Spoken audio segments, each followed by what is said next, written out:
контактовались с Мазнанской, и после этого мы подали документы по получению хвалы по созданию проекта. Проект был составлен.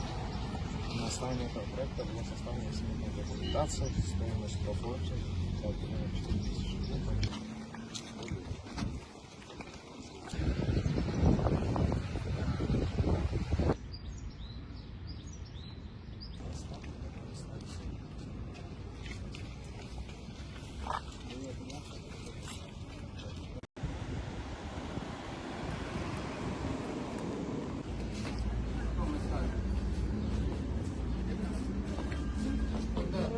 Рабочий момент.